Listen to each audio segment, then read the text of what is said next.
Hurmatli yurtdoshlar, so'nggi vaqtlarda o'zini aloqa kompaniyasi operatori, bank, ichki ishlar organlari yoki xavfsizlik xizmati xodimi deb tanishtirib, firibgarlik yo'li bilan fuqarolarning bank kartalaridagi mablag'larni o'zlashtirish yuzasidan ichki ishlar organlariga ko'plab murojaatlar kelib tushmoqda. Bu kabi firibgarlar telefondagi suhbat davomida asosan rus tilida muloqot olib borishadi. Видите, замечательно. Покажите мне, пожалуйста, еще раз свой кабинет. Покрутите камерой. А почему у вас опять в кабинет дверь открыта?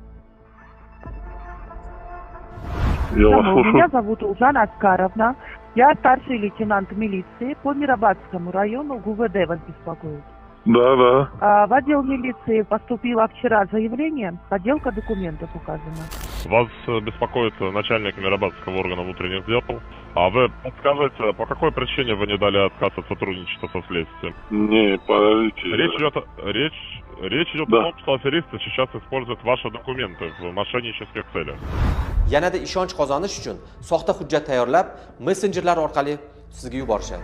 Firibgarlar o'zini tergovchi, profilaktik inspektori, boshqarma boshlig'i deb tanishtirishi yoki ochiq manbalardan foydalangan holda xodimlarning formali fotosuratlari bilan soxta akkauntlardan xabar yuborishlari mumkin.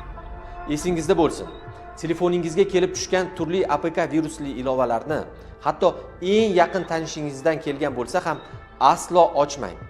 Begona odamlardan siz kiberhujumga uchraganingiz va bank kartangiz xavf ostida ekanligi, operatsiyani to'xtatishni so'rab messenjerlardan kelayotgan audio va video qo'ng'iroqlarga ham umuman javob bermang. Agar siz soddalik qilib sizga aloqaga chiqqan odamni asli kimligini tekshirmasdan, ular so'ragan SMS kodni tasdiqlasangiz, firibgarlarga bank kartasining boshqaruvini topshirgan bo'lasiz.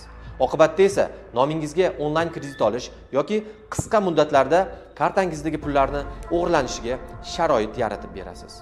Yodda tuting, bank yoki huquqni muhofaza qilish organi xodimi sizdan bank karta ma'lumotlarini so'rab qo'ng'iroq qilmaydi va shaxsiy ma'lumotlaringizni messenjerlar orqali tasdiqlashni hech qachon so'ramaydi. Hech bir davlat idorasi xodimi sizdan bank rekvizitlari yoki parollarni so'rashga haqqi ham yo'q. Begona odam bilan telefonda suhbatlashganda shubhalanishni odat qiling va yaqinlaringizga buni doim eslatib turing. Ogoh bo'ling.